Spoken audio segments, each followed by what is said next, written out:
राधे राधे, हरे कृष्णा। कैसे हो आप सभी लोग? आशा करती हूँ आप सभी परम मंगल में होगे, स्वस्थ होगे, अच्छे होगे। आप में से ना हजारों लोगों ने मुझसे ये क्वेश्चन मेरे मैसेज में पूछ डाला, मेरे इंस्टाग्राम आईडी पे पूछ डाला, दीदी पितृपक्ष स्टार्ट होने वाला है, पितृपक्ष में क्या हम श्रीधाम वृंदावन जा सकते हैं? पितृपक्ष में क्या हम खाटू श्याम जा सकते हैं? इनफैक्ट मेरे लिए इसके लिए फोन भी बहुत सारे आए, तो मुझे लगा कि मैं आप सभी लोगों के लिए एक डिटेल में वीडियो बना दूं। पितृपक्ष में आप लोग किसी तीर्थ स्थल पर जा सकते हो या नहीं? अगर जा सकते हो तो क्या आपको कोई दोष लगता है? क्या पितृपक्ष में तीर्थ स्थल पर जाना सही रहता है या नहीं? ये सारी जानकारी मैं आपको इस वीडियो के माध्यम से देने वाली हूँ।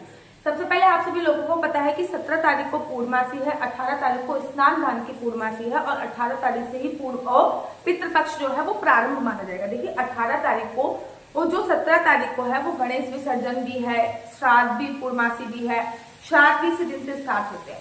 तो एक बात हमेशा मैं बोलती हूँ कि जो लोग गणेश विसर्जन करते हैं वो जो पूर्णमासी तिथि है या फिर जो पितृपक्ष है वो नेक्स्ट डे से बनाएंगे। और वैसे भी हमारे सनातन धर्म में, हमारे हिंदू धर्म में जो पितृपक्ष बनाया जाता है वो प्रतिपदा से बनाया जाता है, क्योंकि पूर्णमासी पे हम लोग अपने ऋषि मुनियों का श्राद्ध करते हैं। पूर्णमासी पे ना हम लोग अपने ऋषि मुनियों का श्राद्ध करते हैं, जो हमारे साधु संत महात्मा है, जो हमारे प्रिय पूर्वज ऋषि मुनि होते हैं, उनका श्राद्ध किया जाता है। ठीक है ना? इसलिए प्रतिपदा से आम लोगों के, हमारे जो पूर्वज है उनके श्राद्ध की बारी आती है। ठीक है, इतना क्लियर हो गया। अब बारी है कि जो ये पितृपक्ष के 15 दिन होते हैं, इनमें हमें लोग कहते हैं बहुत शुभ कार्य नहीं करना चाहिए, लोग कहते हैं मंदिर तीर्थ स्थल नहीं जाना चाहिए। देखिए इसमें कोई भी संदेह नहीं है कि पितृपक्ष में कोई भी शुभ कार्य प्रारंभ नहीं किया जाता, जैसे कि मकान नहीं बनाना चाहिए, जैसे कि शादी इत्यादि नहीं करनी चाहिए, संतान उत्पन्न करने के लिए सोच रहे हो तो गर्भ धारण नहीं करना चाहिए। लेकिन इस तिथि में किसी भी प्रकार से आपको ये नहीं है कि आप गंगा स्नान के लिए नहीं जा सकते, आप यमुना स्नान के लिए नहीं जा सकते, आप खाटू श्याम नहीं जा सकते, आप श्रीधाम वृंदावन नहीं जा सकते, अर्थात किसी भी तीर्थ स्थल में इस पितृपक्ष में नहीं जा सकते। ऐसा कहीं भी संभव नहीं है। क्या पितृपक्ष में मंदिर बंद हो जाते हैं? नहीं, पितृपक्ष में मंदिर इत्यादि बंद नहीं होते हैं। पितृपक्ष में मंदिर उसी समय पे खुलते हैं जिस समय पे खुलने चाहिए, उसी समय पे बंद होते हैं जिस समय पे बंद होने का जो उनका टाइम होता है। पितृपक्ष में हम लोग कोई भी तीर्थ स्थल जा सकते हैं। अब रीजन भी बताऊंगी क्यों। जब हम किसी तीर्थ स्थल पे जाते हैं तो हमें उन देवी देवताओं की कृपा प्राप्त होती ही होती है, लेकिन अगर हम किसी पितृपक्ष में जाते हैं तो हमारे पूर्वज भी, जो कि पितृपक्ष क्या होता है, पहले आपको पितृपक्ष के बारे में पता है। पितृपक्ष में हमारा जो पितृलोक है उसके द्वार खुल जाते हैं और सारे के सारे पितरों का आगमन धरती लोक पे हो जाता है। ठीक है ना? याद रखिए जब इंसान मर जाता है तो उसका जो अटैचमेंट का मोशन होता है कि ये मेरे बच्चे हैं, मेरे को इनके लिए बुरा नहीं करना, ये मेरा बेटा है, मेरे को इनके लिए बुरा, अटैचमेंट का जो मोशन होता है वो खत्म हो चुका होता है। जब इंसान की डेड बॉडी घर पे पड़ी होती है, इंसान की आत्मा वहीं पे आसपास होती है, ऐसा गरुड़ पुराण में आया है, लेकिन वो महसूस नहीं कर पा रहा कि उसको क्या करना है क्या नहीं करना, ये क्यों रो रहे हैं, मेरे बच्चे क्या कर रहे हैं, क्यों रो रहे हैं, वो सब देख रहा है, लेकिन उसका जो अटैचमेंट का मोशन होता है, जिसको वो महसूस कर सकता है कि मेरा ये बच्चा है, ये रो रहा है, मुझे इसका दुख हो रहा है, वो नहीं महसूस कर सकता। ठीक है ना?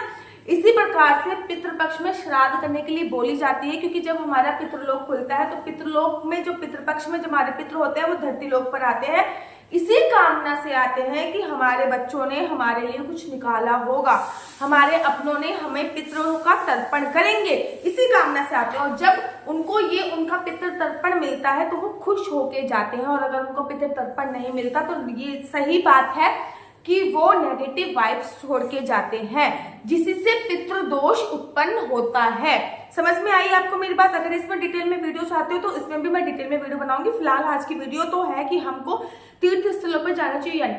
अगर हम पितृपक्ष में किसी भी तीर्थ स्थल पे जाते हैं तो मेरी बात याद रखिए, जब हम पितृपक्ष पर किसी भी तीर्थ स्थल में जाते हैं तो हमारे पितरों का तर्पण माना जाता है, हमारे पितरों को भी उसका कुछ % फल मिलता है। फॉर एग्जाम्पल मैं पितृपक्ष में मथुरा वृंदावन गई, अगर मैं मथुरा वृंदावन में अपने मथुरा बांके बिहारी जी के दर्शन इत्यादि कर रही हूँ तो जो मेरे पितृ हैं उनको भी उसका फल प्राप्त हो रहा है। ठीक है ना? अगर वो पितृलोक में किसी दुर्योनि में गुजर रहे हैं या फिर उनके कुछ कर्माज ऐसे थे कि वो किसी दुष्परिणाम की वजह से किसी बेकार योनि में है, तो वो उनके जो हम पूर्वज जो अच्छा कर्म कर रहे हैं पितृपक्ष में, उनसे उनको पुण्य की प्राप्ति होती है। तो पितृपक्ष में न केवल आपको देवी देवताओं का आशीर्वाद तो मिलता ही है, अपितु आपके जो पितृ हैं उनका भी आशीर्वाद मिलता है कि मेरा जो पुत्र है या फिर मेरी जो पुत्री है या फिर मेरे जो बच्चे हैं वो क्या है, तीर्थ स्थल पे जा रहे हैं मेरा नाम लेकर। लेकिन हाँ, पितृपक्ष में किसी भी तीर्थ स्थल पे जाओ तो कुछ सावधानियां आपको जरूर बरतनी है, जैसे कि आप हमेशा पितरों का नाम लेके जाओ ताकि आपके ऊपर भगवान देवी देवताओं का आशीर्वाद तो सदैव होता ही है, पितृपक्ष पे दर्शन करने पे पितरों का भी आशीर्वाद मिले। आप अपने घर से ये कह के जाओ कि मेरे जो पितर हैं वो मेरे साथ तीर्थ स्थल पे चले दर्शन करने के लिए। घर की दहलीज पर ही आपको ये बात बोली है कि मेरे जो पितर हैं वो दर्शन करने मेरे साथ ही चले, ऐसी बात आपको बोलनी होती है, ठीक है ना। खाटू श्याम में कोई चेंजेस नहीं होता, दरवाजे हमेशा खुले रहते हैं। जब भी खाटू श्याम में आप जाओगे, किसी भी मंदिर में कोई भी पितृपक्ष में चेंजेस नहीं होता है, याद रखो। ये कहते नहीं पितृपक्ष को अच्छे दिन की श्रेणी में नहीं माना जाता। अच्छा दिन ये नहीं होता, पितृपक्ष में हमारे पितृ धरती लोक पे आते हैं और उनका जो मोशन होता है वो खत्म हो जाता है, और जब उनका जो महसूस करने का मोशन होता है वो खत्म हो जाता है, तो अगर उनको कुछ नहीं मिलता तो वो नेगेटिव वाइब्स छोड़कर जाते ही जाते हैं। अब इसके लिए आपको क्या करना है, क्या नहीं करना है, वो मैं एक अलग वीडियो के माध्यम से बताऊंगी। तो आप बाकी बिहारी जी के मंदिर, और साथ ही साथ आपको दूसरा फायदा भी हो रहा है ना, पितृपक्ष में बड़े सारे लोग जो होते हैं वो तीर्थ स्थल पे आते ही नहीं है। जब पितृपक्ष में लोग तीर्थ स्थल पे नहीं आते तो आपको दर्शन बड़े अच्छे होते, आप मंदिर में कुछ समय व्यतीत कर पाते हो, आप भगवान के दर्शन के लिए बहुत ज्यादा लंबी लंबी कतारों से बच जाते हो। ये भी एक फायदा ही हो रहा है। साथ ही साथ देवताओं का भी आशीर्वाद मिल रहा है और पितरों का आशीर्वाद भी मिल रहा है। साथ ही के साथ अगर आप किसी ऐसे तीर्थ स्थल पे जा रहे हो, फॉर एग्जाम्पल आप वृंदावन गए तो वहां पे यमुना मैया, तो अपने पितरों के नाम का तर्पण और रात को दिया अवश्य जलाएं, ठीक है ना। आप हरिद्वार गए, वहां पे गंगा मैया है, तो आप अपने पितरों का नाम का, चाहे कोई सी भी तिथि क्यों ना हो, लेकिन पितरों का नाम का दिया अवश्य जला दिए। पूरे पितृपक्ष में हमारे पितरों की तिथि के अलावा अगर हम पितरों के लिए कुछ करना चाहते हैं तो वो अमावस्या, पूर्णमासी या फिर जब उनकी तिथि होती है तब, या फिर केवल और केवल शाम को पितरों को याद करके दक्षिण दिशा में एक दिया अवश्य और अवश्य हम लोग जला सकते हैं। तो जब भी हम किसी तीर्थ स्थल पे जाते हैं और वहां पे कोई भी किसी भी प्रकार की कोई नदी इत्यादि मिलती है तो वहां पे हमें पितरों के नाम का तर्पण अवश्य और अवश्य करना चाहिए। अपने पितर का नाम लेके, अपने गोत्र का नाम लेके, वो आपको पंडित जी भी करा देंगे। अगर आपको नहीं पता विधि तो मुझे बताइए, मैं आपको विधि भी बता दूंगी। तो पितृपक्ष में किसी भी प्रकार से कोई भी तीर्थ स्थल पे जाने की कोई भी मनाही नहीं होती है। पितृपक्ष में आप किसी भी तीर्थ स्थल पे जा सकते हैं। पितृपक्ष में आपके पास देवी देवताओं के आशीर्वाद के साथ पितरों का भी आशीर्वाद अवश्य और अवश्य मिलता है। पितृपक्ष में क्या करें क्या न करें, इस पे वीडियो चाहते हो तो मुझे कमेंट्स कीजिए। मैं पितृपक्ष में क्या करें क्या न करें इस पे भी डिटेल में वीडियो आप लोगों के लिए जरूर और जरूर बनाऊंगी।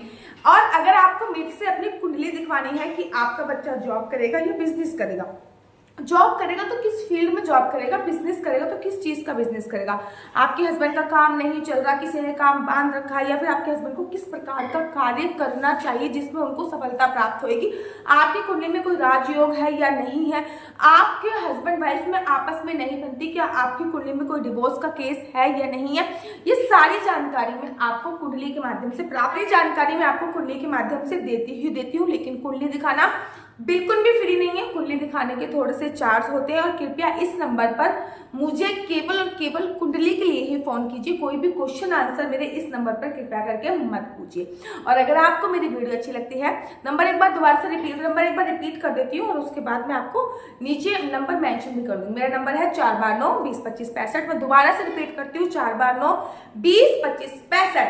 इस पे आप मेरे से अपनी कुंडली दिखवा सकते हैं। केवल मुझे डेट ऑफ बर्थ चाहिए, आपका टाइम चाहिए, आपका प्लेस चाहिए। आपके पास आपकी कुंडली हो या ना हो मुझे कोई भी मतलब नहीं है उससे। मैं कुंडली खुद ही बनाती हूँ, खुद बनाने के बाद पूरी कुंडली आपको फोन के माध्यम से बताई जाएगी, लेकिन इसके चार्ज है और ये फ्री ऑफ कॉस्ट नहीं है। तो आशा करती हूँ आपको मेरी वीडियो अच्छी लगती होगी।